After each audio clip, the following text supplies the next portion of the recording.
Salut à tous et bienvenue dans Chez vous. On continue notre découverte de la commune de Saint-Fiacre-sur-Maine. Aujourd'hui, on a rendez-vous au château du Coing. Les premières traces de cet édifice datent du XVIIe siècle. Il s'appelle château du Coing, en fait, tout simplement parce qu'il est vraiment au confluent de la Sèvre et de la Maine.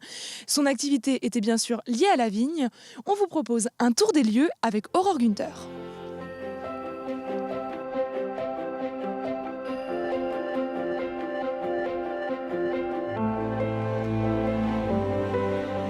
Bonjour Aurore.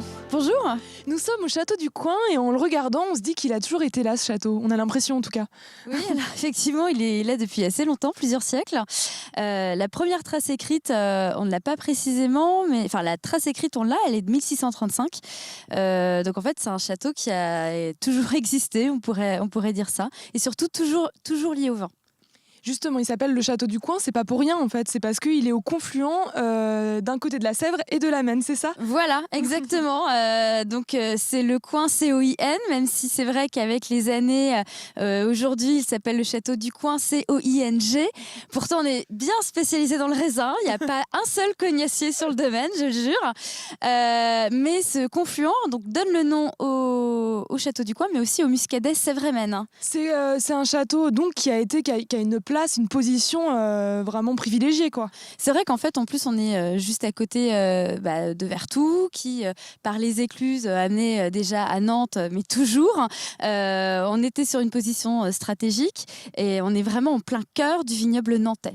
Il fait combien d'hectares ce domaine et ce château avec le château ? Alors, aujourd'hui, en vigne, en tout cas, on a 45 hectares de vignes. Voilà. D'accord. Et le château ? Alors le château, la superficie du château, de parler d'hectares, c'est peut-être un peu beaucoup. Oui, ça fait un peu là.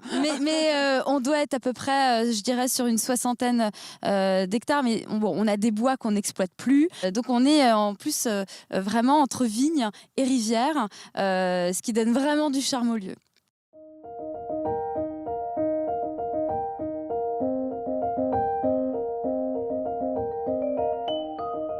Ce domaine, Aurore, il est dans votre famille depuis des années. Alors, il est dans ma famille depuis 1973. Mon grand-père a fait l'acquisition de ce domaine qui, en fait, venait de brûler. Il y a eu un court-circuit, donc il a fait l'acquisition du château et des vignes qui l'entourent. D'accord. Et vous le faites visiter, ce château, il n'est pas laissé dans un coin Non, il n'est pas laissé dans un coin.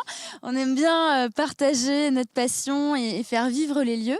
En fait, on est ouvert... alors, on fait aussi déjà partie du voyage à Nantes. D'accord. Donc, c'est vrai qu'en période estivale, juillet-août, on est ouvert 7 jours sur 7.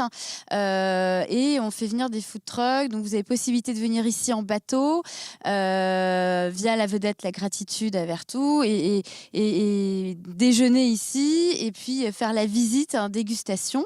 Alors, chez nous, la visite dure à peu près 1h30. Alors, je suis assez bavarde, donc si en plus j'ai des visiteurs bavards et curieux et intéressants, ça peut durer longtemps. Mais voilà, on fait une visite d'1h30, ce rendez-vous, et puis la dégustation ensuite des vins qui suit. Alors ça se fait à longueur d'année, en fait. D'accord. Et là, vous allez aussi ouvrir une salle, c'est ça, une salle de réception pour...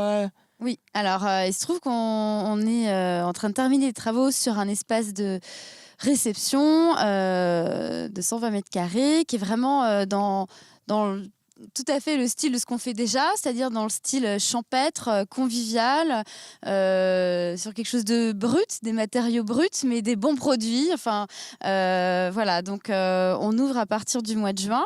Et donc, si vous voulez vous marier, fêter un événement familial ou venir avec votre entreprise, vous pouvez bien évidemment venir au château du Coing, voilà, faire découvrir les lieux et avec un peu de chance, nos muscadets également.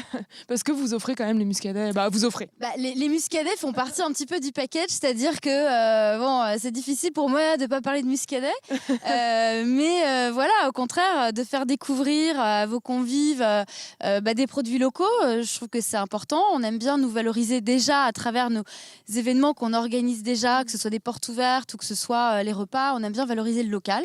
Donc effectivement nos vins, mais aussi de se fournir localement ou de faire travailler les traiteurs qui ne font que du Made in 44, quoi. Très bien, merci beaucoup Aurore. Merci.